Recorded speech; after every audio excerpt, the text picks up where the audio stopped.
से 4:30 के बीच में आप पानी पी सकते हैं सुबह, 3 से 4:30।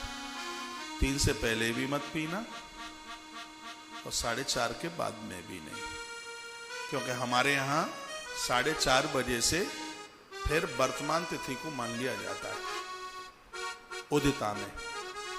3 से 4:30 में जितना आप पी सकें, पूरे दिन मत पीजिए, आपकी निर्जला मानी जाएगी। सुन लें, एक बात सुन लें, इसमें मैं 3-4 बातें आपको निवेदन कर रहा हूं। निर्जला का महत्व तो है, भीम ने कहा था भगवान, माँ कहती है व्रत करो व्रत करो व्रत करो और मुझसे नहीं रहा जाता, मुझे बहुत भूख लगती है। भीम ने भगवान को कहा। तो चारों भाई एक आध ग्यारस करते थे, माँ भी ग्यारस करती थी। लोग कहते हैं कि जिस माँ को, जिस नारी को पति नहीं है, ये हमारे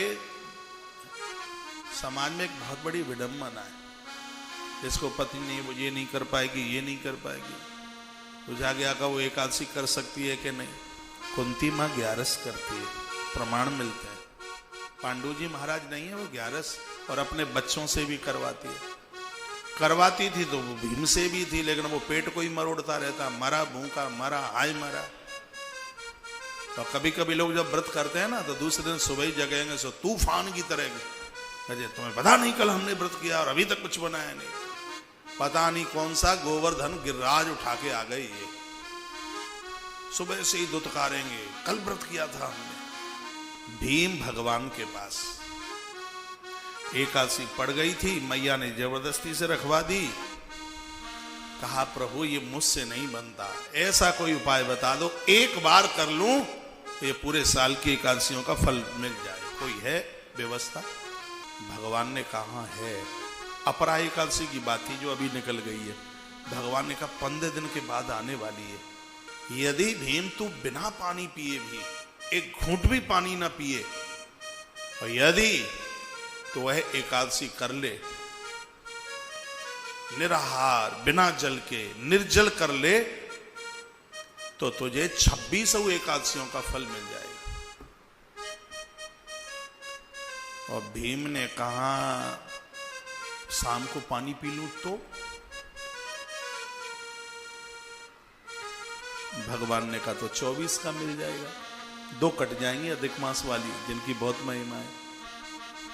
बहुत लोग शाम को सूर्यास्त हुआ पानी पी लेते हैं, तो कहते हैं कि हमारी पूरी निर्जला हो गई। हाँ, निर्जला आपकी हुई है, लेकिन जो अधिक मास का एक महत्व है, जिसमें 2 एकादशी पड़ती है ना, लौंद के पुरुषोत्तम मास में, आपको 24 ही एकादशी का फल मिलेगा।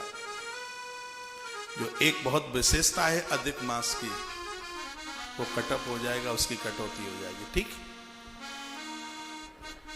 मान लिया जाए कि हम फलियार के बिना नहीं रह सकते, पानी के बिना नहीं रह सकते, तो आपकी एकादशी खंडित नहीं होगी, आपको एक ही एकादशी का पुण्य मिलेगा। बहुत ध्यान से सुन लें इस बात को। आप फलियार ले लेते हैं, आप जल ले लेते हैं, एक एकादशी का जो फल मिलता है वो फल आपको मिलेगा, उसको कोई नहीं रोक सकता। सुबह 4:30 बजे से लेके दूसरे दिन, इसमें 24 घंटा निर्जल रहने की बात है। मान लिया जाए आज भोर में 4:30 बजे आपने 4 बजे पानी पी लिया आपने, या 4:30 पी लिया, तो घड़ी का कांटा लगा दो 24 घंटा, इसमें 24 घंटा का जल छोड़ने की बात है। 24 घंटा जल छोड़ने आप, और आप ज्यादा से ज्यादा पानी इस टाइम में पी लें, ऐसा मैं करता हूं। मैंने नारद पुराण पढ़ा नहीं है, मैंने एक एक पंक्ति बारीकी से, और सबसे ज्यादा ग्यारस के बारे में नारद पुराण में वर्णन है। कुछ लोग कहते हैं उसमें फल खा लोगे, दूध पी लोगे, पानी पी लोगे तो उसे एकादशी का कुछ नहीं मिलता। ऐसा बिल्कुल भी कुछ भी नहीं है, एक एकादशी का फल मिलेगा। एक बात और आप समझ लें, सबसे बड़ी बात यह है इस एकादशी की, जिसने कभी भी व्रत नहीं किया, कोई व्रत उसने नहीं किया, कोई एकादशी उसने नहीं की, यदि वह निर्जल एकादशी बिना पानी के भी कर लेता है तो उसको संपूर्ण 26 ग्यारस करने का पुण्य प्राप्त होता है। इस एकादशी की महिमा। और सुन लीजिए, ये बात आपको पता ही नहीं होगी, मैं आपको निवेदन कर देता हूं। जो हर एकादशी करते हैं और निर्जला एकादशी करते हैं, 12 वर्ष में जितनी एकादशी पड़ती हैं उतनी एकादशी करने का पुण्य उनको तत्काल प्राप्त होता है। जो हर एकादशी करते हैं, हर एकादशी करते हैं और फिर करते हैं वो निर्जला एकादशी बिना पानी के, 12 वर्ष के बीच में जितनी 11 पड़ी है उतना पुण्य मिलता है। इतनी बड़ी महिमा है निर्जला एकादशी।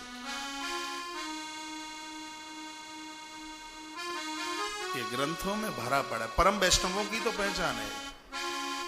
मैं तो कहता हूं बहुत नंबरी जो पेटू राम है। अन्न के बिना, कलयुग में तो प्राण अन्न में है ना। बताया जाता है कि सतयुग में प्राण है हड्डियों में, त्रेता में प्राण है मांस में, मांस में, और द्वापुर में प्राण है चमड़ी में, और कलयुग में प्राण है अन्न में। सतयुग में आदमी को उधेड़ दिया जाए, मांस निकाल दो, उसका चमड़ा निकाल दो, जब तक उसके पास हड्डी है वो जिंदा रहता था। ये सतयुग की स्थिति थी। त्रेता में चमड़ी नोच लो, रोटियां उसकी छुड़वा दो, जब तक उसकी देह पर मांस है तब तक वो जिंदा। द्वापुर में उसको अन्न छुड़वा दो, बस उसकी चमड़ी सुरक्षित बनी रहे, तब तक वो जिंदा है। और इस कलयुग में उसकी रोटी छुड़वा दो, मर जाएगा, उसके प्राण अन्न में बसते हैं। तो व्रत करने की एक भी बात और भी है, जैसा कि मैंने ग्रंथों में पढ़ा है। एक वर्ष में आप जितने भी व्रत करते हैं, आपके भाग का जो अन्न है, गरीब दीन दुखियारे उन लोगों के काम में